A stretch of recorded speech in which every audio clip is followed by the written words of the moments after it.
Most people are not afraid of death itself. They are afraid of what death takes from them: control, reputation, unfinished plans, and the comforting illusion that there will always be more time. If you stay with me for the next few minutes, you will not be persuaded into pretending you are fearless. You will gain something rarer, a steadier mind. You will learn why the Stoics could look directly at death without flinching, and how that same clarity can reduce your daily anxiety, sharpen your priorities, and make your life feel more owned from the inside. The uncomfortable truth is that death is not a possibility, it is an appointment, and the hour is not printed on the calendar. We live as if the uncertainty of the date is a reason to postpone the thought, when it is the exact reason we should bring the thought closer. The Stoics did not rehearse death because they were gloomy. They rehearsed it because they were honest. Here is the first reversal. If death is certain, then fear is optional. Not easy to drop, not simple to dissolve, but optional in the strict sense that fear adds nothing to reality. Death does not become more manageable by being avoided in the mind. It becomes more manageable by being faced in the mind until it stops feeling like a scandal and starts feeling like a fact. Consider what fear of death often means in modern life. It shows up as background panic, the pressure to keep up, the frantic need to optimize, the quiet dread when the room goes silent at night. It can look like ambition, but the ambition is brittle. You refresh your messages, you chase the next milestone, you fill your schedule, because stopping would mean hearing the one thought you have been outrunning, that time is not yours to command. The Stoic response is not to deny the loss, it is to relocate the center of gravity. Epictetus, once enslaved, taught that the only thing fully in your power is your judgment, what you choose to value, what you call good or bad, what you consent to believe. Everything else, health, status, comfort, applause, even the length of your life, belongs to a category the Stoics called not up to us, not unimportant, simply not owned. Here is the next reversal. You do not suffer because life is fragile. You suffer because you keep demanding that fragile things behave as if they were permanent. The terror is not created by death. It is created by attachment pretending to be entitlement. Think of how this changes a common scene. You are waiting for test results. You tell yourself you cannot be calm until you know. But the Stoic would ask, what is it you are actually waiting for? Information. And information does not create reality, it reveals it. If you receive good news, you have not purchased immortality. If you receive bad news, you have not been singled out by the universe for humiliation. You have simply been reminded that you were never exempt. A hard truth follows. No amount of worry buys you extra days. Worry only taxes the days you already have. Seneca observed that we die every day, not only at the end, but in the small thefts of time. The hours spent in resentment, the afternoons lost to distraction, the mornings given away to dread. The fear of death often hides a deeper fear, the fear that you have not lived rightly. Now another reversal. Perhaps the opposite of fearing death is not loving life, but respecting life. Respect is calmer than excitement. Respect does not demand constant pleasure, it demands alignment. The Stoics measured a life not by duration, but by integrity, by whether your days were governed by reason and character rather than panic and appetite. You can see this in Marcus Aurelius, who had every reason to cling to power and yet wrote to himself like a man practicing release. He reminded himself that emperors and beggars are carried to the same place, not as a threat, as a leveling truth. The world is not arranged to preserve your preferences. It is arranged to unfold. A practical example makes this vivid. Imagine you are building a career and someone younger rises faster. Suddenly, you feel time pressing against your ribs.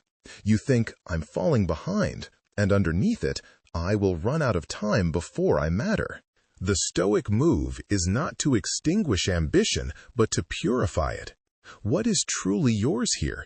Your discipline, your honesty, your courage to do the work well. The outcome is never yours, and it never was. If you stake your peace on outcomes, you will eventually bargain with death by bargaining with everyone. Hard truth again. Death will take your trophies. It will also take your embarrassments. This is not depressing, it is clarifying. It means your reputation is not a stable foundation because it is built in the minds of others, and other minds are weather. A deeper reflection follows. When the Stoics say death is nothing to fear, they do not mean death is pleasant. They mean death is not evil. Evil for them was a corruption of the soul, dishonesty, cruelty, cowardice, injustice, anything that makes you smaller inside. Death can end your projects, but it cannot force you to betray your principles.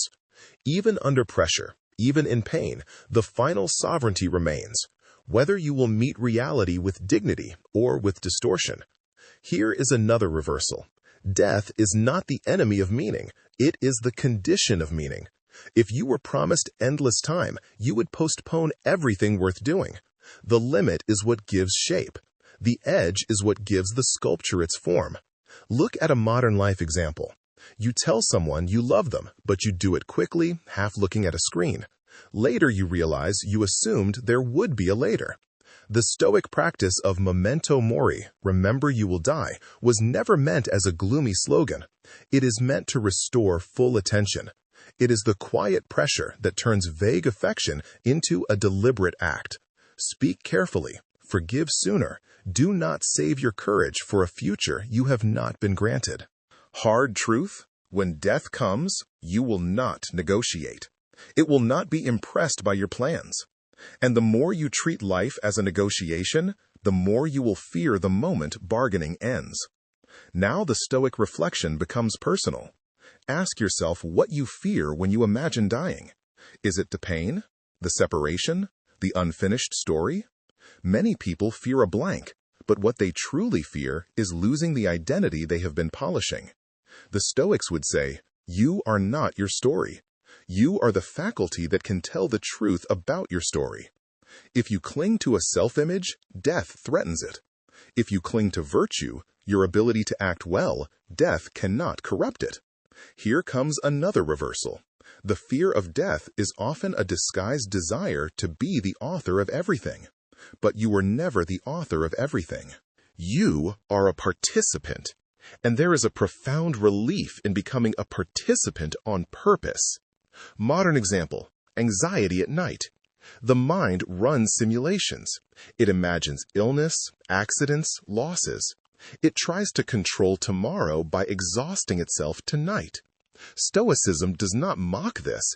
It simply refuses to cooperate with the illusion. The mind that rehearses disasters can become wise if it rehearses correctly, not as panic, but as preparation. Premeditatio malorum is not catastrophizing. It is training your imagination to accept reality without collapsing. You picture loss so that if it arrives, you do not meet it as a stranger. Hard truth again. Everything you love is on loan.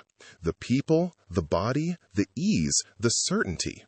You may keep them for decades. You may not. Either way, they were never property. Deep reflection.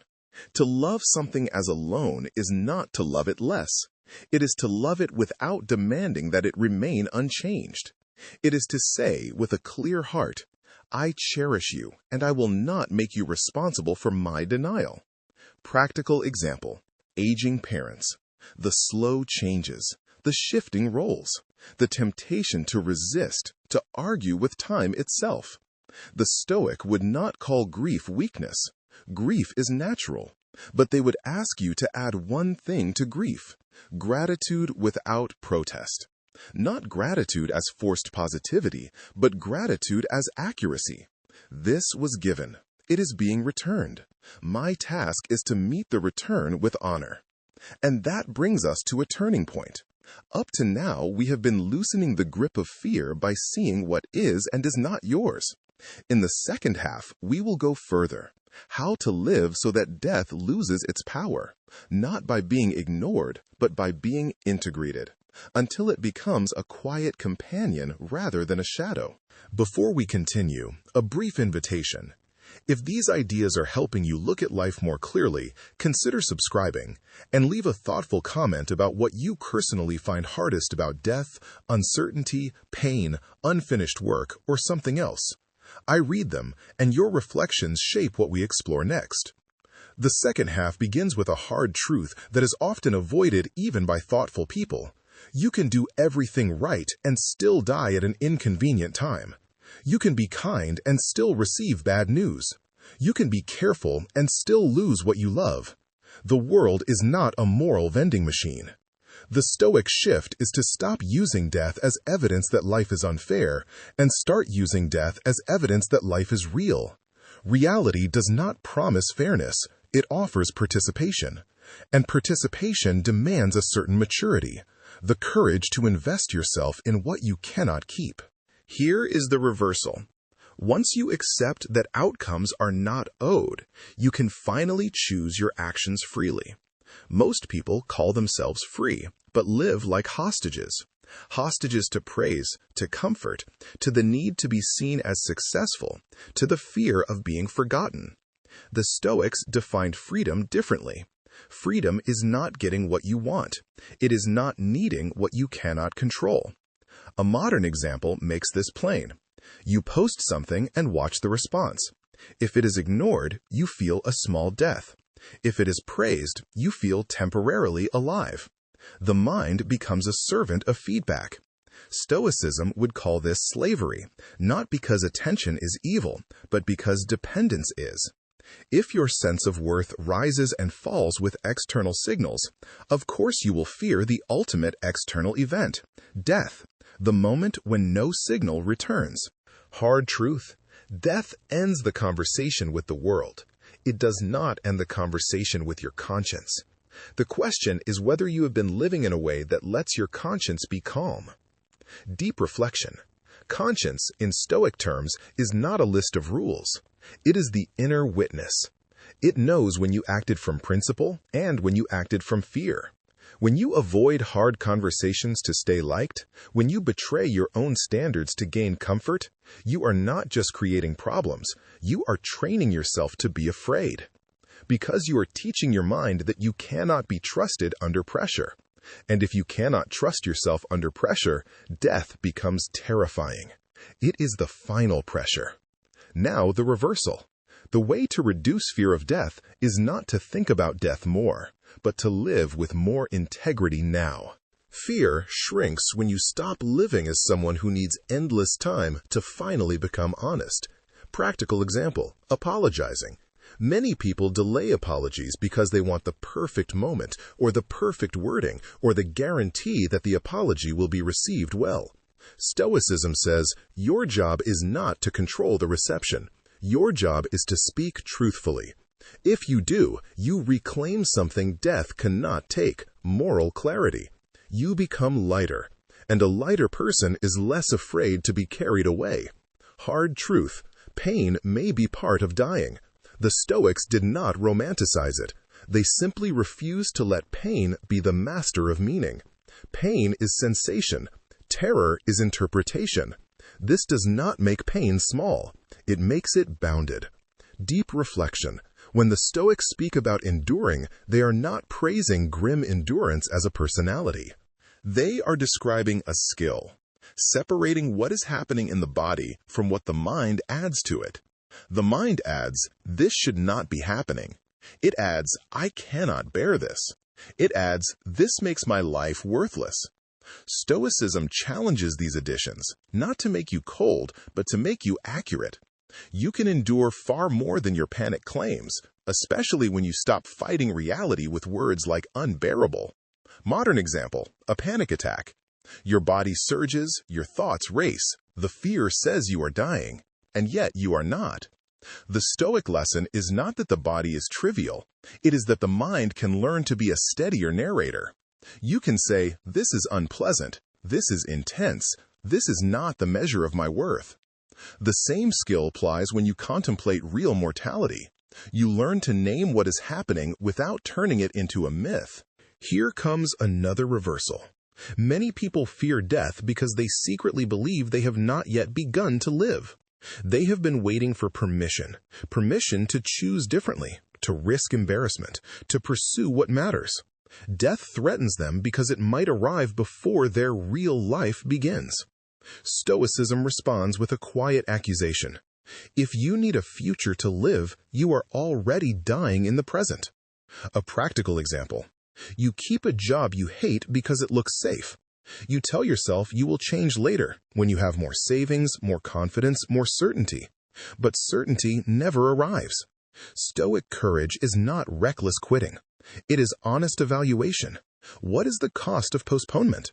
Not only in money, but in character. Each day you practice avoidance, you strengthen the habit of being ruled by fear. Then, when death approaches, you will not suddenly become brave. You will become what you trained. Hard truth, you are training for your death every day, whether you mean to or not. You train by how you handle insults, delays, disappointments, cravings, discomfort, uncertainty. The final moment is not separate from the rest of life. It is life concentrated. Deep reflection. This is why the Stoics could look at death steadily. They were not waiting to become wise at the end.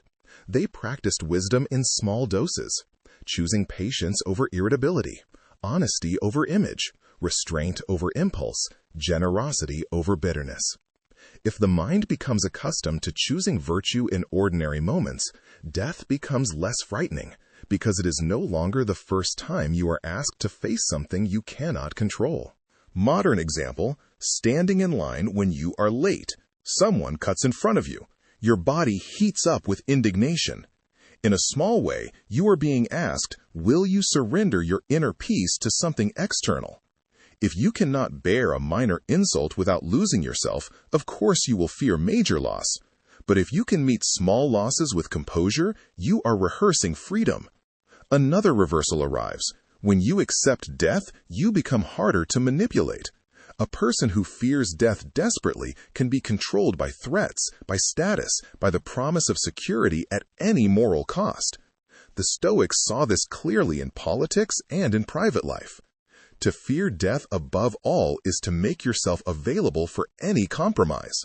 Hard truth, some people live long lives and still never become free because they never stop negotiating their conscience for comfort. Deep reflection. The Stoic aim is not to be unafraid as a performance. It is to become unbribable. To be the kind of person who can say calmly, I will not do what is shameful, even if I am afraid. This is a higher courage than physical daring. It is the courage of alignment. Modern example. You are pressured at work to misrepresent something. It is subtle, plausible, deniable. You feel the fear of losing income, of losing position, of losing approval.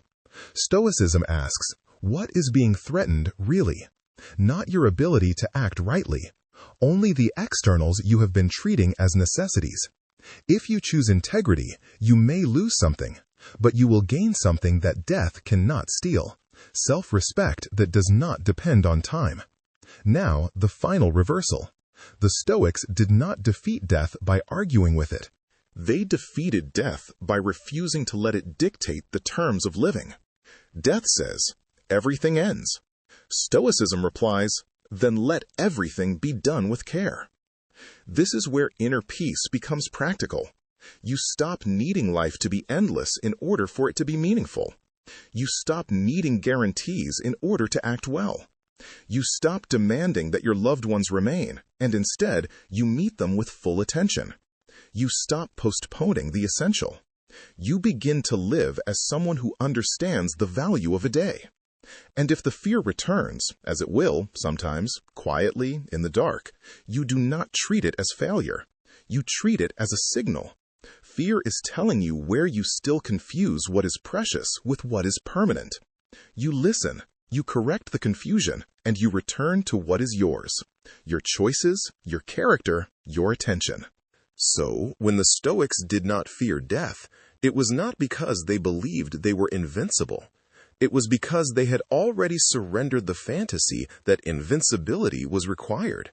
They lived in a way that made the end less humiliating, because their dignity was never built on the length of the story. One day, you will set down your name, your roles, your plans, your unfinished sentences. That is not a tragedy added on to life. It is the shape of life. Live today in a way that you would not need a second life to correct the first.